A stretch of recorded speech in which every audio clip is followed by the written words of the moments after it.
We turn our attention to the Fighting Illini. And if you want to talk about the one team who had the worst injury luck of anyone in the league last year, there is no doubt it was Illinois. And the record and everything you see there, it all has to do with the third line, losing Tracy Abrams and Mike Thorne and LaRon Black, just devastated by injuries a year ago. And now all of a sudden, as John Groce joins us on the set, you have a team that gets Abrams and Thorne back. So, I mean, you have sixth-year seniors there, incredible experience.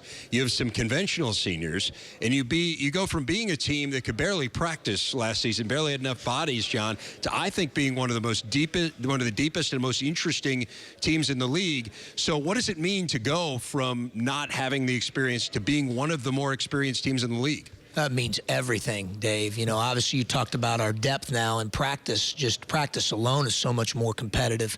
Guys are getting better in accelerated fashion just because of that alone, the fact that we're healthy. Obviously the experience of the guys you mentioned, you know, Tracy and Mike Thorne will be 25 and 24 years old, respectively. Right. Both guys are going to have a bachelor's degree and 2 master's degrees, you know, so they've to say their experience would be an understatement. Their perspective means a great deal to our team. I think they understand the purpose of everything we're doing, and they're able to communicate that, most importantly, in the locker room when I'm not there. They're our messenger, and as well as the other seniors, you know, Malcolm Hill, Morgan, Austin, Tate, those guys have all been through a lot, and to have 6 seniors that are as experienced as this crew means everything. Give me a sense for how physically those two have looked, because I know Abrams and Thorne are so important to what you're going to do. Where are they physically? Both guys are full go, and both guys are moving as well as they've ever moved. You know, whether that's laterally, north-south, their explosion. They deserve a lot of credit for that. Our strength and conditioning coach does as well as our trainer. They've all worked together, and we've got guys that are full go now, and they're much stronger, in much better shape. Our bodies just look entirely different than at any point in time during the first 4 years. Part of that's maturity and age, but part of that's hard work, and the guys have really put a lot of time in making sure their bodies are ready to go. Coach, you talk about the competition in practice. Clearly, you've got that when you have healthy bodies. But you look back at what you got in terms of experience from guys like Maverick Morgan, Michael Finke, DJ Williams, who really emerged as pretty significant role players. And you have that coming off your bench. How key was that experience once you've gotten past last season? Well, it's a big key, and obviously you're right, John. Like, I don't wish it upon anybody. Yep. You don't enjoy it while you're going through it, but the benefit of that now is a lot of guys played and have experience playing significant minutes and significant roles. So it's added more depth to our team, and obviously the 3 you mentioned, plus J. Cole, Jalen Coleman-Lands, plus Aaron Jordan, those guys have all played significant minutes and in significant moments, and that's going to be great for our team moving forward. How about the position of Malcolm Hill? I mean, we talked about him last year. He's one of the best players in the country, but where does he fit?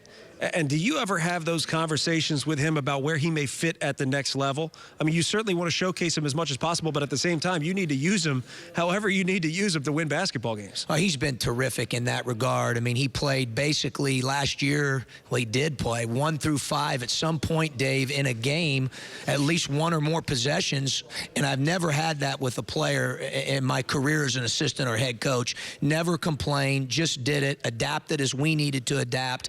Obviously, you think of versatility when you think of Malcolm and how he impacts the game offensively, defensively, rebounding, multiple position player.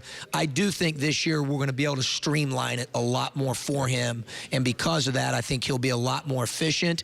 I anticipate him having a great year, and obviously that's going to help our team as well. When you look at pacing certain players, he being one of them, is it get a lot easier understanding that what you have coming off the bench, the trust that you have in a lot of these role players that you got from last season? No question. Our depth is a real strength, and we do trust guys more because of what they've been through, what they've learned, what they know. Obviously, definition of roles, all those things, they've embraced those more, and that allows us to have the luxury of, you know, getting blows for guys. Yeah. There's no reason for us to play a guy who's tired or fatigued, and maybe that certainly wasn't the case last year. year, especially in Big Ten play. Has the identity of this team changed in any way now that you have healthy bodies, you have a full slate of players that you can rely on? I mean, do you change from last year to this year, or does it always stay the same? Well, I think the identity at the foundation, we want to be tough and together. We've talked about that a lot from the time that I got the job. I don't know how good we were in either of those areas for a lot of the reasons that Dave mentioned here at the outset last year. We've got to get back to being who we are, especially on the defensive end. We were pretty stingy the first 3 years. I thought we were poor defensively last year for the majority of the season until the end. And then rebounding, we've got to be a lot better. I think the one thing that's going to be different for people when they watch us is just to see how big we are, John, Dave. I mean, we're 6'11", 290. We're 6'10", 250. Oh, I called your game against Purdue, and you were not a big team at that point. Not at all, So all our front court is back. And then even the guys who play the 3 position for us, for the most part, are 6'6" or 6'7", and big and strong. So we're just a lot bigger. I would say, I mean, I look back at that Purdue game and the way you defended. I mean, obviously walking away with a victory.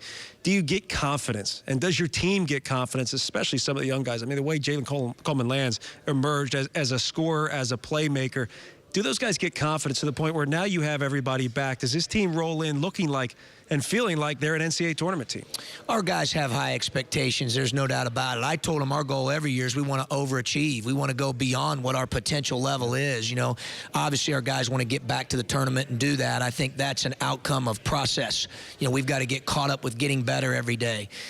Tracy having that voice in the locker room and on the court really embraces that, and the guys feed off that, certainly with his credibility. But, we are excited. We're excited about the way we played in Indianapolis. Obviously we ran into a little bit of a buzzsaw with Purdue there in the last game, but we won the first 2 games. I thought our guys kept playing throughout, even with the struggles that we had, and I thought it really showed a lot about their character. So we're excited to build on that. Coach, give me some insight into the newcomers. Lucas, you've been going hard after point guards. You got one here. And then Kipper Nichols when he becomes eligible midseason. Sure, both guys really talented, Dave. Obviously, Kipper is a little bit like Malcolm, a guy that's multi-positional. He's a guy because of his size and his strength that can guard 2s, 3s, 4s. He can play multiple positions on offense as well. He can rebound. He does a little bit of everything. His versatility is his strength. And then Lucas, as you mentioned at the points, really, really talented. To show you the gap in age, here he is competing against my 24 and 25-year-olds. He just turned 18, this past week. He was young coming in at age 17, but he has a very bright future, really has a gift with his toughness and his ability to pass the ball and make guys better. The head coach at Illinois, John Groce. Thank you, Coach. Good to see you. Thank you, Dave. Thanks, John.